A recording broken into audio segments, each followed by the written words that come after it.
All right, our next speaker is a longtime champion of transportation safety, not just aviation, but all forms of transportation. Over the past 20 years, Jennifer Homendy has held key roles throughout Washington, D.C., whether it be on Capitol Hill, in transportation, labor, and as a proud union member.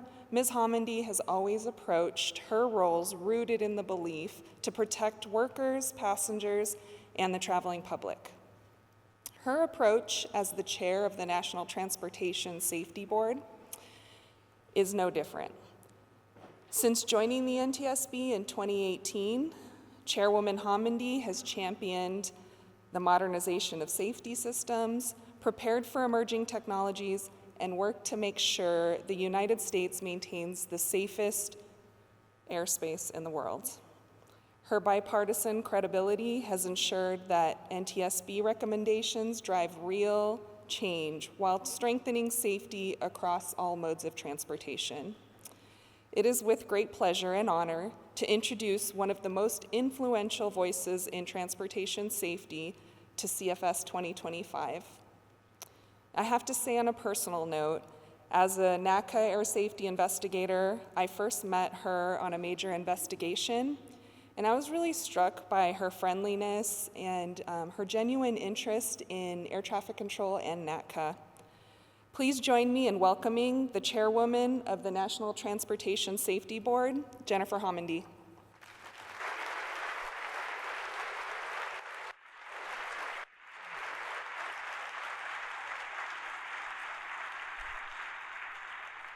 Thank you.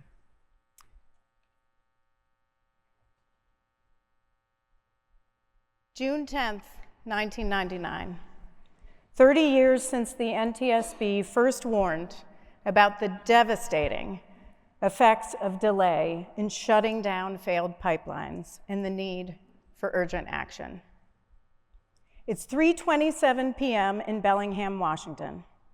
A 16-inch diameter steel pipeline owned and operated by Olympic Pipeline Company ruptures, releasing 237,000 gallons of gasoline over about an hour and a half into a creek that flows through Whatcom Falls Park. No one could have imagined that what began as 911 reports from residents and businesses of a strong odor along Whatcom Creek would become one of the worst onshore pipeline disasters in U.S. history.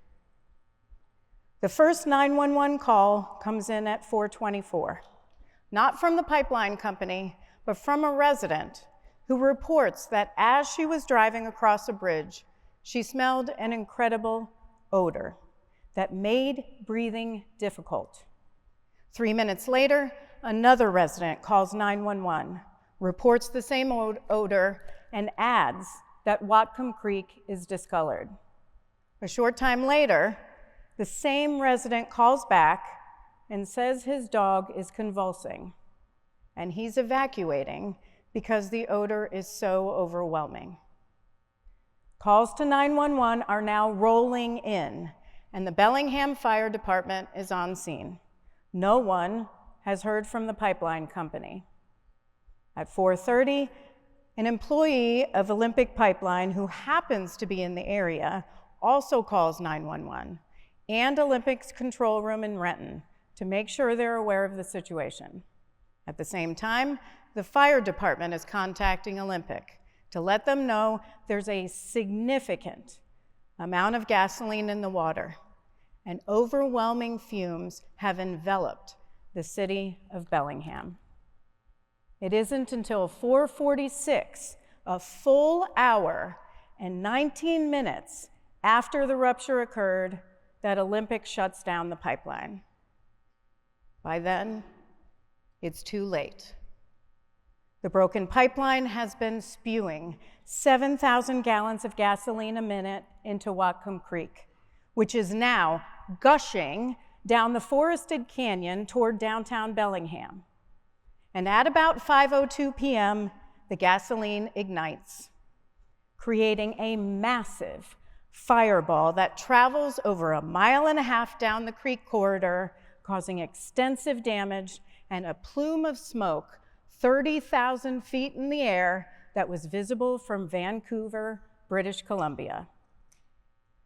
Witnesses report that it sounded like a jet plane flying through the creek bed, and that it was like an atomic bomb mushroom cloud rising up over the city. Tragically, 3 children are killed. One teenager who's fly fishing is overcome by fumes, loses consciousness, and drowns. 2 other children survive the initial blast, but suffer second and third degree burns over 90% of their bodies and die the next day. They were just 10 years old. January 6, 2005, and 36 years since the NTSB first recommended that railroads install positive train control, which automatically stops a train from colliding head-on with another train and moving through work zones or switches that are left in the wrong position. It's 2:39 a.m. in Graniteville, South Carolina. A Norfolk Southern freight train is traveling about 47 miles per hour along the tracks. As it nears the Avondale Mills textile plant, the train encounters a misaligned switch. The previous crew forgot to reconnect it with the mainline track. So it veers off the mainline track onto a siding and plows right into a parked train. The collision derails both head-end locomotives and the first 16 cars of the striking train, including 3 tank cars, each of which contain 90 tons of chlorine. One of them is punctured and releases chlorine gas. If you don't know much about hazmat, liquefied chlorine can generate a gaseous cloud with a volume that's 450 times greater than the volume of the liquid released. So within minutes, a large toxic cloud begins to form and extends about 2,500 feet to the north, 1,000 feet to the east, 900 feet to the south, and 1,000 feet to the west. Wind is light, so it settles in the low areas around the tracks. The water in nearby Horse Creek turns into hydrochloric acid. Workers at Avondale Mills nearest the crash can't breathe. They smell the chlorine and feel their eyes and lungs burn.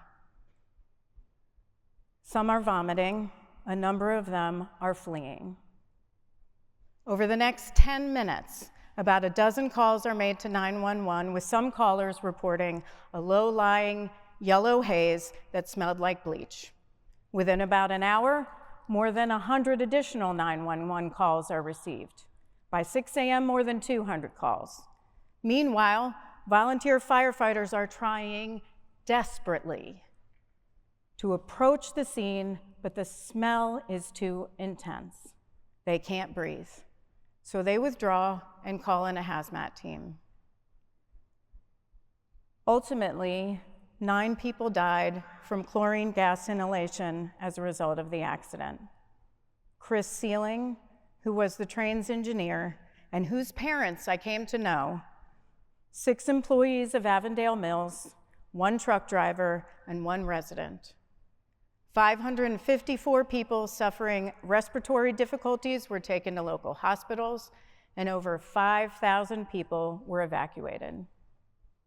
The conductor, who survived, reported in interviews with the NTSB that he and the engineer got out of the locomotive, walked about 100 yards, and laid down. Problem is, chlorine is 2.5 times heavier than air and settles on the ground. That's where Chris died. September 2nd, 2019, and 16 years since the NTSB first recommended that marine passenger vessel operators implement a safety management system. It's also 11 years since the NTSB first warned about the hazards of lithium-ion batteries. At 3:14 a.m., the U.S. Coast Guard receives a distress call from the Conception, a small passenger vessel about 75 feet long, anchored in Platts Harbor, on the north side of Santa Cruz Island, not far from Santa Barbara, California.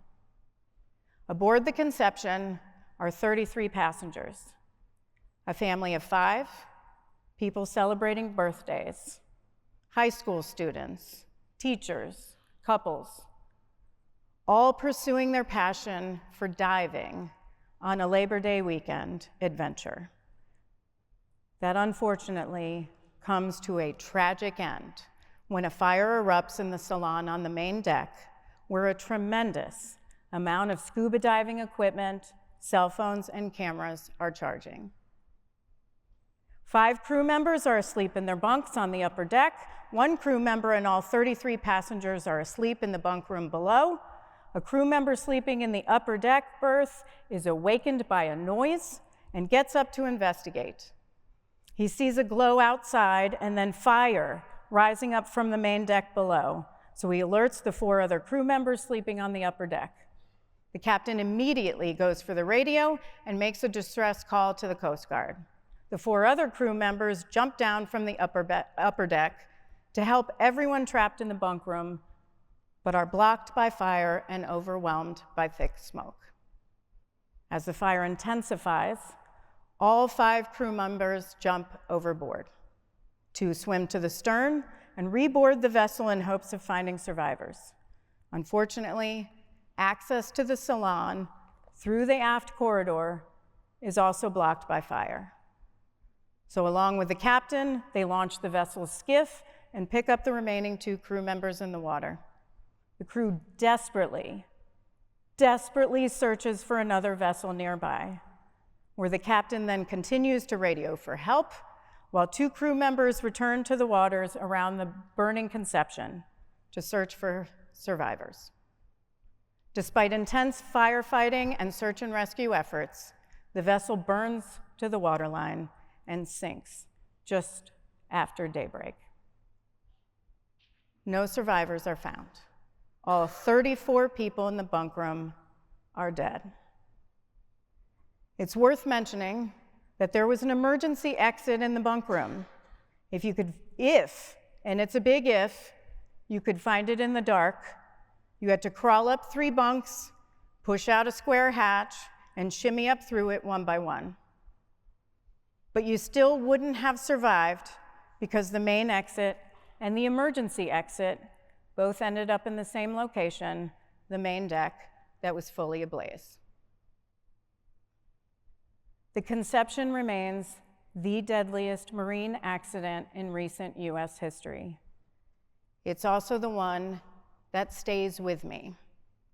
In the Family Assistance Center,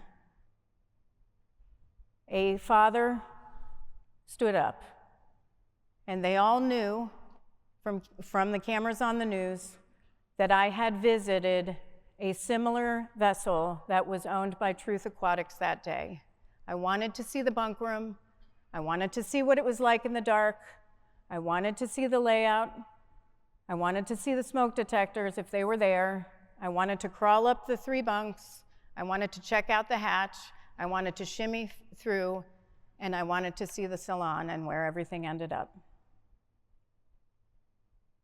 He asked me, "I know you were there. Do you think that my loved one could have survived?" I said, "No, there's no way." No one should ever have to hear that. As I prepared my remarks for this conference, I struggled a bit with what I wanted to talk about. Should I talk about some of the safety challenges we're seeing in aviation? Should I highlight our recent investigative work? Should I advocate for some of our safety recommendations that still need to be implemented? None of those seemed quite right after an intense 8 months, perhaps the most intense 8 months of my entire career, following the mid-air collision at TCA. What I want to focus on today is why we're here. why we do what we do at the NTSB, why I'm so passionate about safety, why we're collectively so passionate about safety, why communicating for safety, fighting for safety is so critical. Not just while we're here at this conference, but in everything that we do. Our why at the NTSB, my why,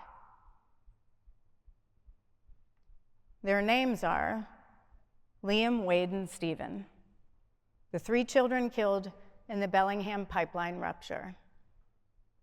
Their names are Chris, Stephen, Tony, Alan, John, Rusty, Willie Charles, Joseph, and Willie Lee, the victims of the Graniteville train collision.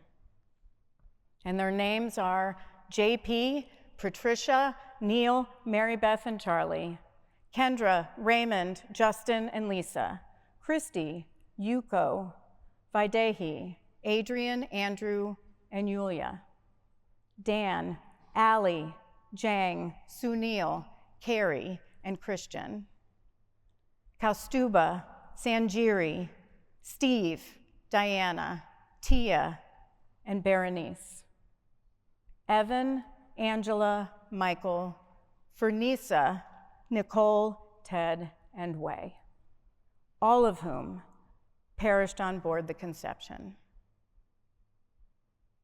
There are so many others whose names don't make headlines, who no longer have a voice to communicate for safety, to fight for safety, who are counting on every single person in this room to be their voice, to communicate for safety.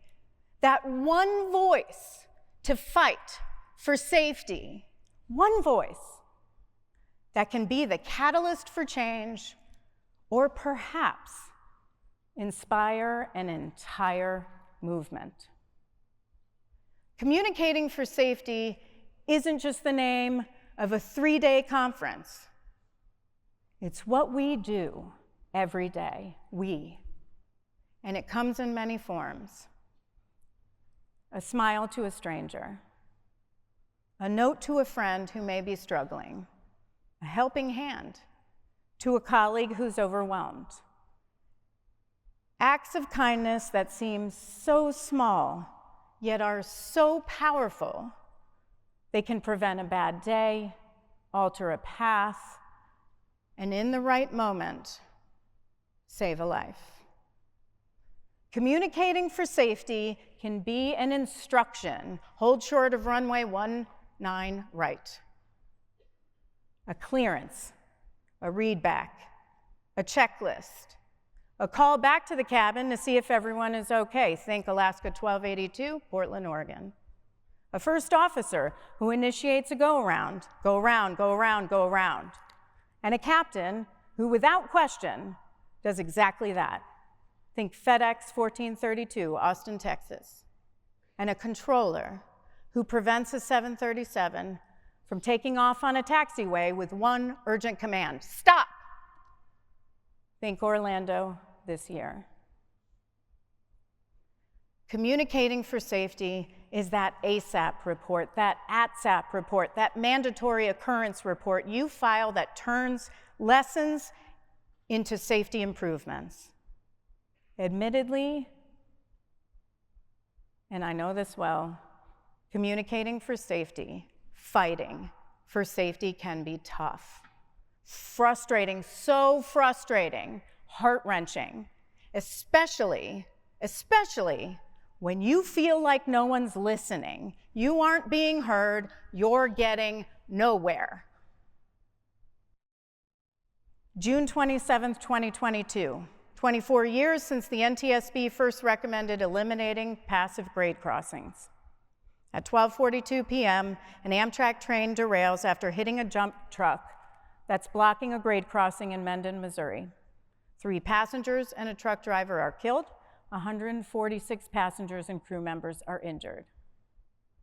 The track is owned by BNSF Railway, and the crossing has no gates and lights. Only crossbucks and a stop sign, therefore a passive crossing at the bottom of a hill leading up to the grade crossing. It would have been easy for the NTSB to say, well, the truck shouldn't have been on the tracks. Open and shut case. Let's go home. Nope. We know better. When I arrived on scene, we were in a meeting, an organizing meeting, or organizational meeting, if you've been part of them. And I heard police officers, overheard them talking about a local farmer named Mike Spencer, who had launched a Facebook campaign to get BNSF, the state or county officials, to listen and to take action on this crossing. So I asked one of the police officers, hey, I hear you talking. Can you call Mike Spencer and see if he'll talk to me? And so they said, sure. So they called him, handed me the phone. I said, hey, can I come see you? I'd like to talk to you about the crossing. He said, sure, come on down. So I drive down to his farm, meet in a barn for an hour, and he tells me all about this crossing. He's almost gotten killed there. Other farmers have almost gotten killed there. His daughter's almost gotten killed there. And he explains to me, he said, everyone knows, because this crossing, so the stop sign's down here, there's a steep hill, then you got the crossing, there's a steep slope down. Everyone knows you have to get a running start, because if you stop at that stop sign, you're not getting up the hill. So he's in his combine, and he's standing up. And I'll tell you why. As he's approaching the top of it, he's standing up and looking behind him, because that's where the tracks are. He has to look to see if a train is coming, behind the trees, by the way. And then he teeters on the top, and then he goes right over. So I said, okay, I tell you what, we're going to fix this before we leave. And he said, and there's nothing like a federal employee who shows up and says, I'm here to help you. He looked at me, he's like, do you want a lemonade? Something stronger? He's like, good luck. I've had a lot of you come visit me. I don't think you're going to do anything. And I was like, okay, I totally get it. I mean, he'd been at this for 7 years, 8 years. So I went to see the local commissioners, county commissioners, and they looked at me and they said, look, Mendon has a population of 138. We have a county with 49 other crossings, total of 50 crossings that also have the same problem. I do this part-time. I own a gas station. I don't even know what an environmental review is. He said, I've tried. We can't get anyone to listen. I said, okay. Can you show up at a meeting at 5 o'clock? He says, yes, I'll bring all the commissioners. Great. So I get up before the press, and I said, I called everybody first. We got Amtrak there. We've got FRA there. I've got FHW, Federal Railroad Administration, Federal Highway Administration. I've got BNSF there. I've got the unions there. Got everybody there. So I tell them all, show up at 5 o'clock at the school. Just to make sure they came, I went to our media conference. I said, hey, guess what? We're going to have a meeting at 5 o'clock. Following entities are coming. I'm so excited.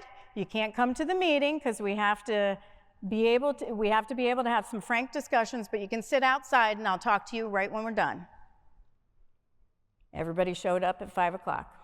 Commissioners talked, said they were so frustrated. And FRA, the Federal Railroad Administration, said, wait a second, I can help. We can help with money. We can help with this. We can help with environmental review. And then I looked at the state. And the state said, well, I can't do anything because it's BNSF tracks. And every time we schedule something, BNSF cancels. So I looked at BNSF and I said, hey, AA Ron, that's his name. It is his name. He loves me, by the way. He runs the training center in Missouri. I said, listen, Can you commit to a meeting in 30 days? Sometime within the next 30 days to work this out.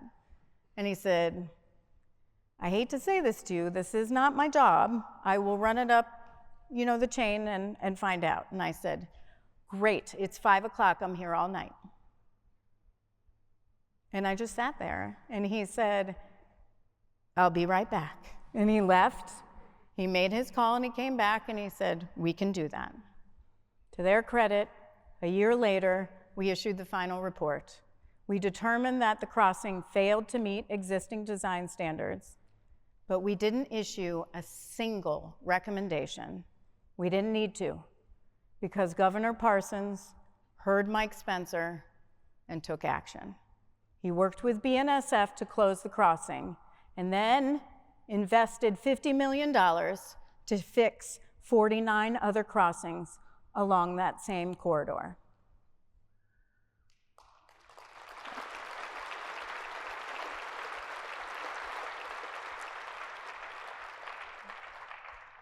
I mentioned Bellingham, Graniteville, and the Conception earlier, now Mendon, because out of each of these tragedies, family members, friends, entire communities came together to fight for change, fight for safety, to prevent the next tragedy, to save lives. And in each of those cases, that change didn't start with a crowd. It started with one person, like Mike Spencer, and one decision, the decision to care, to speak up, to listen, to act, and the belief that what you do, what you can do, matters. That one person could be you, or you. Maybe it's you, or you. Because when you choose to make a difference, choose to communicate for safety, fight for safety in all that you do, you don't just change someone else's life, you change the world. It's May 3rd, 1980. 13-year-old Carrie Leitner is walking along a quiet road in Fair Oaks, California, on her way to a church carnival, when a car swerves out of control, striking and killing her. The driver of the vehicle, Clarence Bush, leaves the scene, leaving Carrie to die in the arms of her friend. Meanwhile, Clarence continues home and blacks out from drinking. This isn't his first offense. He's had 3 prior convictions for drunk driving in California and was just released from jail and out on bail that morning for another hit-and-run drunk driving crash. Shortly after his release from his conviction, which was 18 months in Carrie's death, he hit another girl, a 19-year-old also named Carrie, while drinking and driving.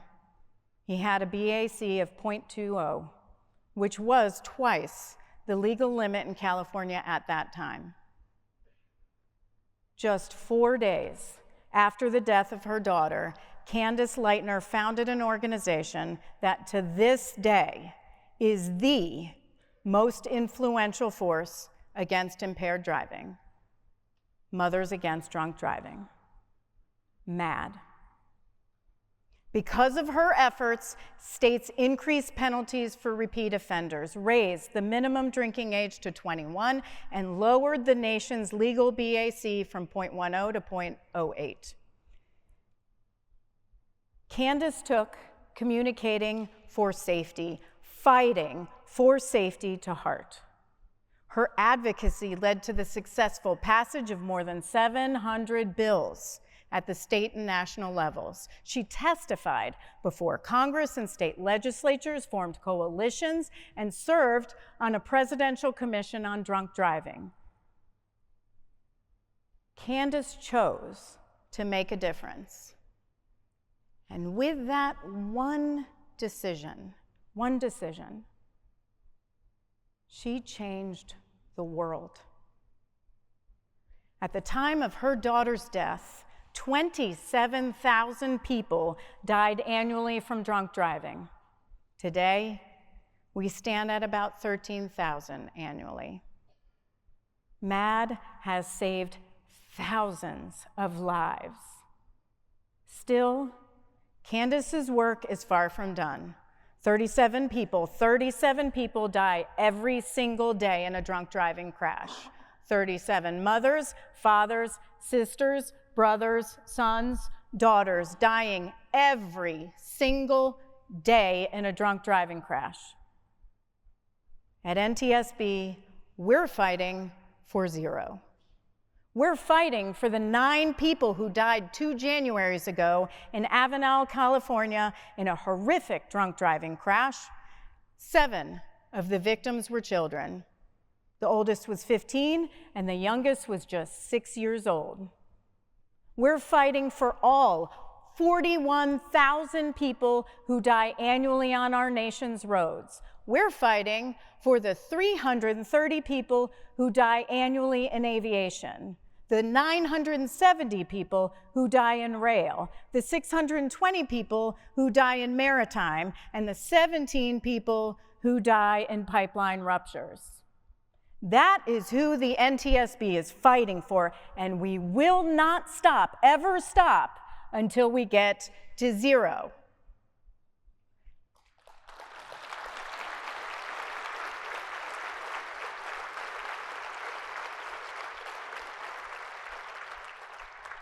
Now, plenty of people, and I'm sure there are many in this room, and that's okay, think 0 deaths is a totally unrealistic goal. What about you?